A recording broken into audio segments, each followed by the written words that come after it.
Abangan ngayong gabi sa State of the Nation with Jessica Soho. Dengue, idiniklara ng national epidemic ng Department of Health. Mga lugar na nagdedeklara ng state of calamity dahil sa dengue na daragdagan pa. Mga issue sa West Philippine Sea. Kabilang ang arbitral ruling na pumabor sa Pilipinas. Pag-uusapan daw sa one-on-one meeting ni Pangulong Duterte at Chinese President Xi Jinping. The time has come. Lahat ng yan sa State of the Nation with Jessica Soho. Ngayong alas 9 ng gabi, dito sa GMA News TV.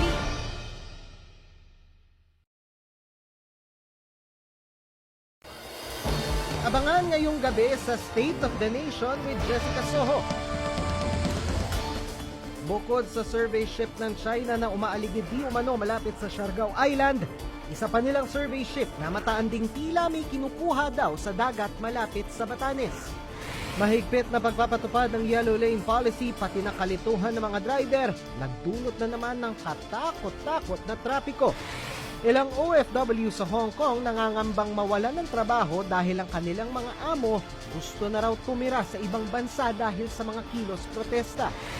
At ang figurine ni Jose Rizal pati na mga karakter sa kanyang nobela gaya ni Maria Clara, piyesa pala ng chess. Lahat ng yan sa State of the Nation with Jessica Soho, ngayong alas 9 ng gabi dito sa GMA News TV.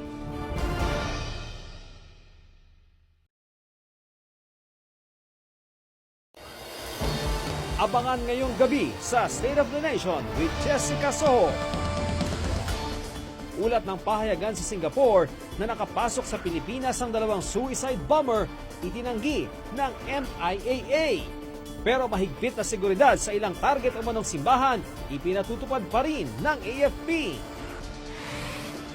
Dredging operations ng mga Chinese sa Cagayan River. Gustong ipatigil ng provincial government dahil sa kakulangan di umano ng papeles. Habang nalulugi ang mga magsasaka sa bansa dahil sa pagbaha ng imported rice sa merkado, bagong Agriculture Secretary William Dar aminadong kapos ang pondo ng NFA pambili ng palay sa mga local farmer. I may give something to you. At sa gitna ng issue sa pahayag ng Pangulo na pwedeng tumanggap ng regalo ang mga polis, Senator Bato de la Rosa umaming tumanggap ng regalo noong pulis pa siya. Lahat ng yan sa State of the Nation with Jessica Soho ngayong alas 9 ng gabi dito sa GMA News TV.